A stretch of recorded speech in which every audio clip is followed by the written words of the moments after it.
Hola, ¿qué tal? ¿Cómo estás?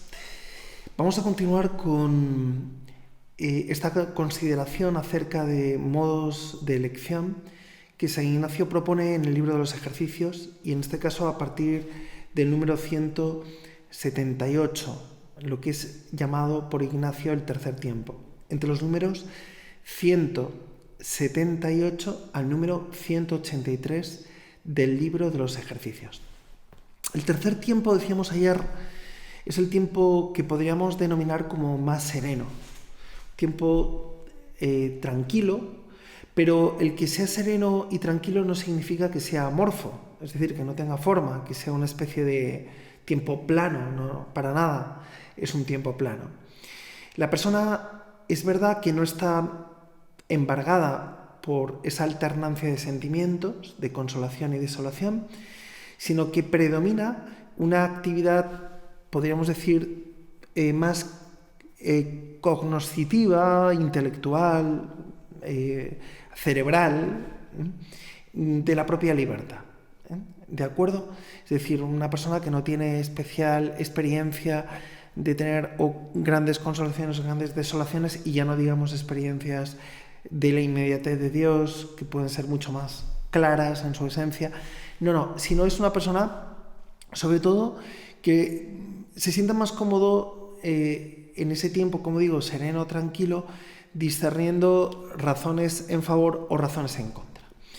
Tiene la verdad, podríamos decir, histórico, salvífico, del propio futuro, que sale al paso de una razón, pero una razón que ya ha sido convertida y ordenada.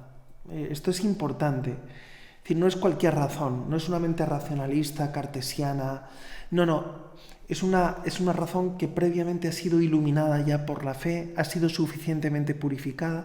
Por lo tanto, en esa razón Dios también está. Y sería un buen momento para volver a esa encíclica tan bonita, tan impresionante como es Fides et Ratio, fe y razón, del Papa Benedicto XVI. Una fe, una razón que ha sido, diríamos, iluminada, fecundada, fortalecida, en definitiva fundamentada por la fe, por la gracia, ¿no? Entonces, esta actividad racional es importante para la elección, precisamente porque una de las características del proceso de conversión es la recuperación de la racionalidad, como capacidad de ponerse con más transparencia ante el misterio de lo real. Y nos vamos liberando de la esclavitud de servir muchas veces de instrumento de legitimación del propio egoísmo. ¿Cómo operan muchas veces nuestros mecanismos de autojustificación? ¿Recordáis aquel caso en el que el profeta Natán le dice a David, le cuenta la historia de ese hombre que ha tenido que sacrificar su res, que era su única oveja, diríamos, su único recurso, siendo pobre, cuando el otro, siendo rico y teniendo un patrimonio mucho mayor que el de este pobre. Bueno, entonces, claro, David se sulfura, David se enfada, se indigna profundamente. Todos tenemos ojos para ver el pecado de los demás, no el propio. ¿Por qué? Porque David se había estado autojustificando todo el tiempo y lo que había sido un clamoroso asesinato de su mejor capitán, Urías, después de haberse David enamorado de Betsabé, su mujer, pues en vez de reconocer ese pecado se había estado autojustificando todo el tiempo, ¿no? Muchas veces esa esclavitud de servir, de que la razón sirva como instrumento de legitimación del propio egoísmo, como había hecho David, ¿no? Legitimando su propio egoísmo. Había utilizado el mecanismo racional, su propia razón, para justificar lo injustificable. ¿Cuántas veces nosotros terminamos también haciendo lo mismo, ¿no? Entonces decíamos ayer que este tiempo es un tiempo subsidiario respecto al primer tiempo, que es esa gracia especial de revelación, o el segundo tiempo, que es esa experiencia de consolación y desolación. Es un tiempo subsidiario más útil para las elecciones más bien no definitivas, podríamos decir más de andar por casa. Este tiempo está más adaptado a cuando tengo que hacer un momento de reforma en mi vida, pero no elegir un estado de vida, quizá porque ya lo he elegido, donde también se suscitan sentimientos de menor amplitud, que cuando estoy tomando una decisión que puede cambiar radicalmente mi propia vida, como es elegir la vida consagrada, o elegir el sacerdocio, o elegir casarme. Entonces, insisto, este tercer tiempo está más dedicado a hacer una reforma de vida, y por eso es importante conocerlo. Bien,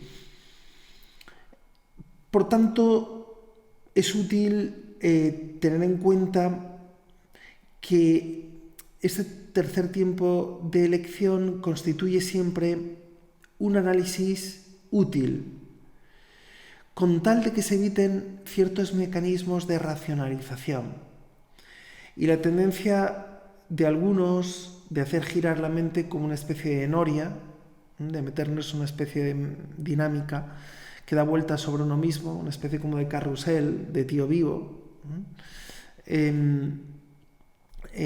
Nos va, diríamos, como distrayendo y va retroalimentando en nosotros cierta,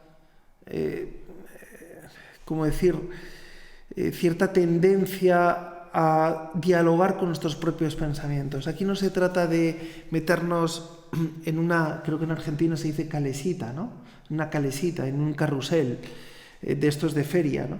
Sino obtener algo más que fatiga y hastío, porque muchas veces hay dialogar con los pensamientos con los que me voy enredando, generan hastío, generan cansancio, fatiga. ¿Por qué? Porque nos enredamos con nuestros propios fantasmas, porque distraemos nuestra atención hacia signos que no nos ayudan.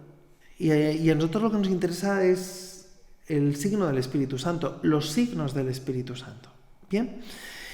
Bien, por lo tanto, ¿cuál es la materia de este tercer tiempo? Pues se fija claramente como alternativa, dice Ignacio, tomar o dejar. Tomar unos pensamientos, unas razones, unos motivos, diríamos, y dejar otros. El ejemplo no es casual. El tema de la pobreza, por ejemplo, es un tema que para San Ignacio era capital en cualquier tipo de reforma, ¿no? Bueno, pues un estilo de vida más austera, ¿no? Más caritativa, más desprendida. Cada uno tendría que hacer sus propias adaptaciones. Bien, el número 179, esto es hasta ahora el 178. El número 178 explicar suficientemente bien en qué consiste este tercer tiempo. El número 179 nos habla de la condición. ¿Cuál es la condición? Volvemos siempre al principio y fundamento. San Ignacio siempre nos lleva al principio y fundamento. Es decir, la recta intención. El ordenamiento del deseo que se verifica en la indiferencia. Esta indiferencia que se reactualiza aquí. ¿De acuerdo? Por lo tanto, la condición, el principio y fundamento. La indiferencia. Si yo no soy libre interiormente, difícilmente voy a hacer una elección o una reforma de vida, por mucho que aplique el tercer tiempo. Si no soy indiferente, si no tengo un mínimo de libertad interior, un mínimo, fijaos que San Ignacio dice, después de quitadas todas las afecciones desordenadas, buscar y hallar la voluntad de Dios en la disposición de mi vida. Después de todas, quitadas todas. Hombre, nosotros diríamos todas, como yo tengo que esperar a quitar todas las afecciones desordenadas para empezar a hacer una elección y una reforma de vida. No, hombre, la libertad absoluta en el cielo, ¿no? O la libertad absoluta, la de los mártires.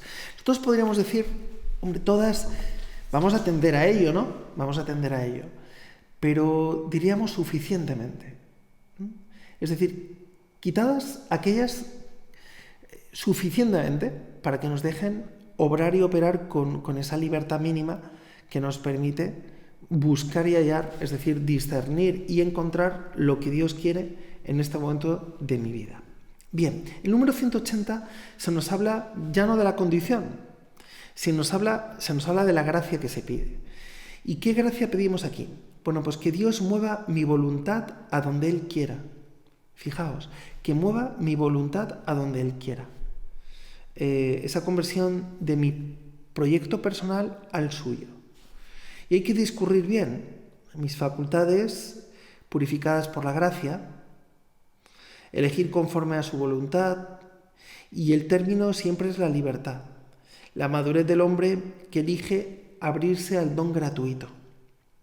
Bien, entonces recordar el término, la libertad, y en esa libertad se va expresando, se va manifestando la madurez del hombre que elige abrirse a un don que siempre es gratuito.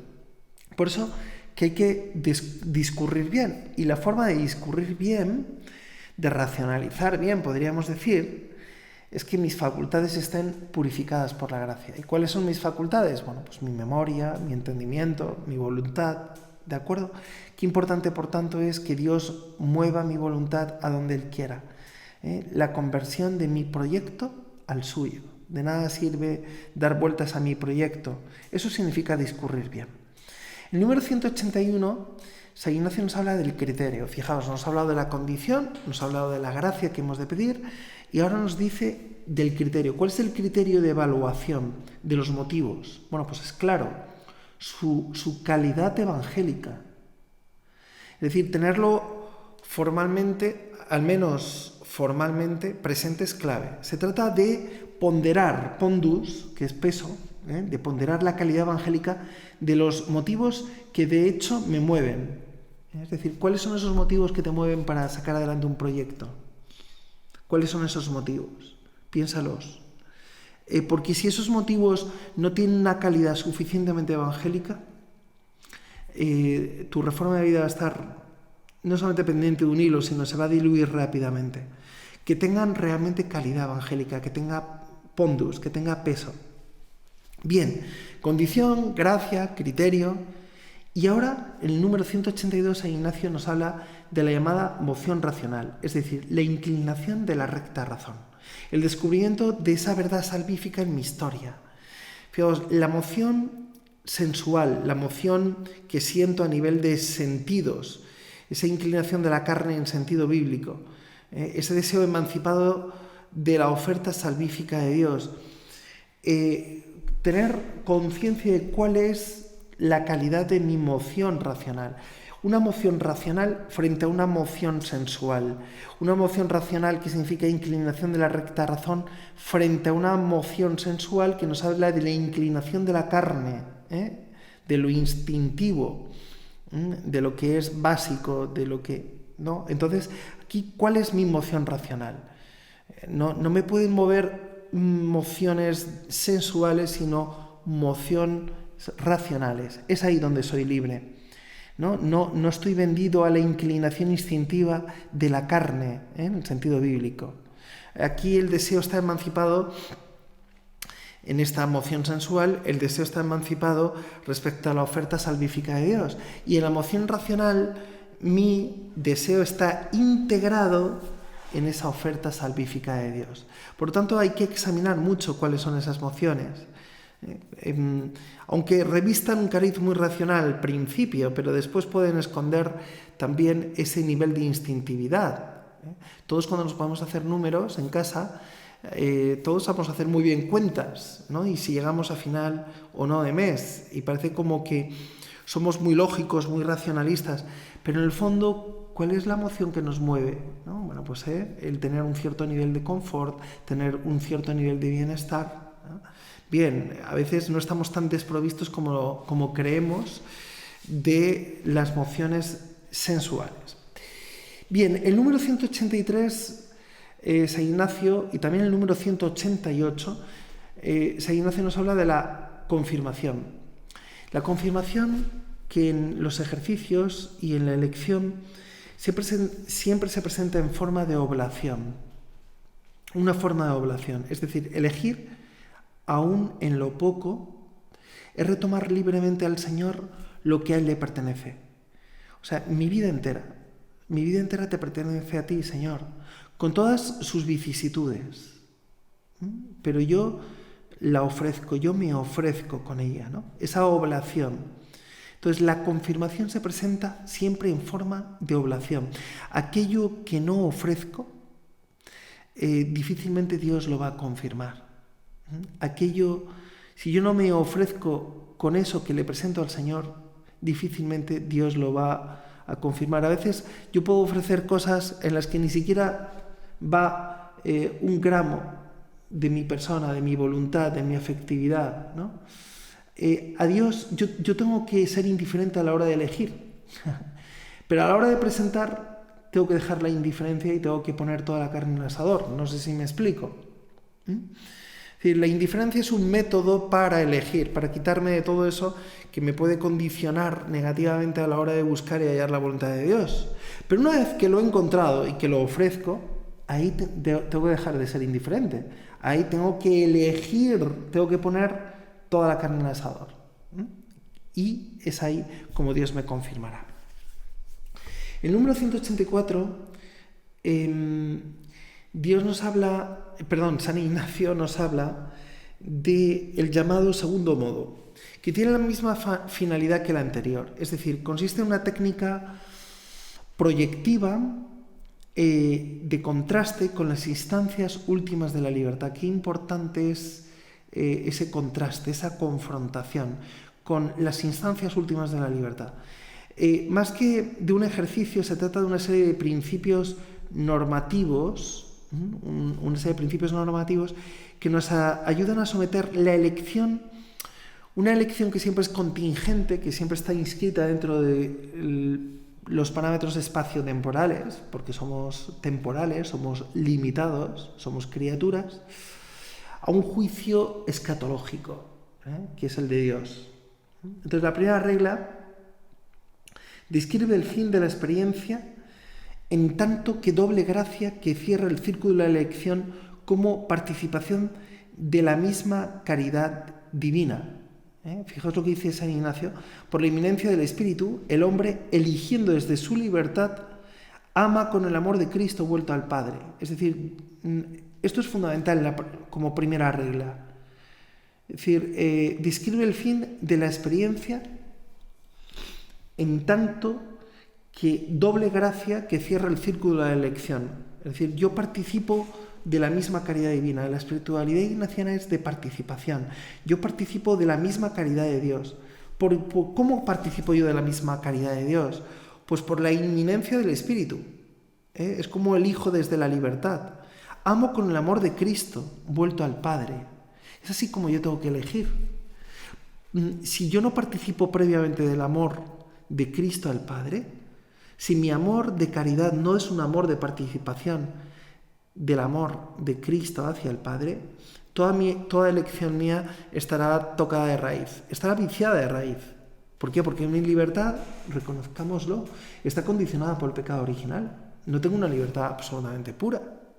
¿De acuerdo? Por lo tanto, yo tengo que asegurarme de que la caridad, de que el amor que hay en mí cuando voy a elegir es una participación de la caridad de Cristo, del amor de Cristo. Un acto de amor hecho posible por esa inmanencia del amor de Dios en su corazón. Es entonces cuando la persona puede elegir de una manera, de un modo histórico, de existir conforme al modo de existir de Cristo, ¿no? Entonces, este es nuestro último deseo. Cuando una persona que tiene a Dios en su corazón elige aquí en lo concreto, de una manera histórica, concreta, ¿no?, de existir el término último de mi deseo.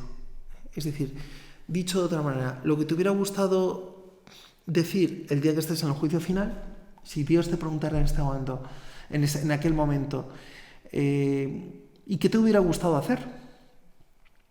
Bueno, pues ese momento final o ese momento escatológico, ante el juicio final, por eso Dios te pone ante la Santísima Trinidad, ante la Virgen, ante los santos, bueno, traerlo aquí, traerlo al momento presente y preguntártelo ahora mismo, ¿no? ¿Qué te gustaría responderle al Señor el día de mañana? Bueno, pues eso que te gustaría responderle cuando estés delante del juicio, traerlo aquí, ¿no? Es como redimensionar las cosas, ¿no? Ponerlas en su verdadera perspectiva. Es una técnica proyectiva, como la que nos habla el número 185, muy útil, ¿no? Replicar mi situación en un desconocido, dice San Ignacio, el número 185, para analizar, no lo dice así, lógicamente, para analizar más objetivamente, atención, conforme al magis, deseando yo toda su perfección, mayor gloria de Dios, lo que le diría a esa persona desconocida, que nada tiene que ver conmigo, pero que yo quiero que alcance su máxima perfección, aplicármelo a mí. Es muy interesante esto, ¿eh? Es muy fácil decirle al otro lo que tiene que hacer, lo que le conviene, pero después yo sigo con lo mío. No. Eso que le dirías a una persona para la que quieres el máximo bien, aplícatelo a ti. Es decir, ya no es simplemente ponernos en una situación escatológica, el día que estamos en el juicio delante de Dios, pues eso que me gustaría haberle dicho al Señor, aplícatelo ahora, que estás todavía a tiempo. No, aquí es otra proyección, pero hacia una persona que no conoces de nada, pero que quiere su santidad. Bueno, pues eso que le dirías a esa persona, aplícatelo a ti. Y finalmente, el número 186, San Ignacio se pone un poco más dramático y nos sitúa ante nuestra propia muerte. Y eso tiene un efecto medicinal y objetivador increíble. Y ayuda a someter a crisis la definitividad de los valores en los que ponemos el corazón. Es decir, solo las obras de amor se transpondrán ese ineluctable vado que nos despoja sin remedio de esos efímeros objetivos con los que muchas veces nos distraemos en nuestra breve peregrinación por este mundo. Por tanto, qué bien relativizar ciertas cosas. Qué bien relativizar ciertas cosas que nos atan muchas veces, ¿no? Ante el momento de la muerte, todo tiene un efecto medicinal y objetivador. En el momento de la muerte se ven las cosas en su justa medida, ¿no? En su mayor objetividad, ¿no? Y por eso ayuda a someter a crisis ciertas cosas a las que damos un valor quizá demasiado absoluto. Y por eso, ponte en el momento de la muerte. Imagínate que te estuvieras muriendo en ese momento. ¿Qué te gustaría haber hecho a lo largo de tu vida? En el momento de la muerte. ¿Y si yo hubiera hecho esto? ¿Y si yo hubiera perdonado a mi hermano? ¿Y si yo hubiera renunciado a aquello? ¿Y si yo hubiera tenido una vida mucho más lineal? ¿Verdad? Bueno, pues eso, hazlo ahora, que estás a tiempo todavía. Que estás a tiempo, ¿no? No te quedes con esa especie de malestar por no haberlo hecho en aquel momento.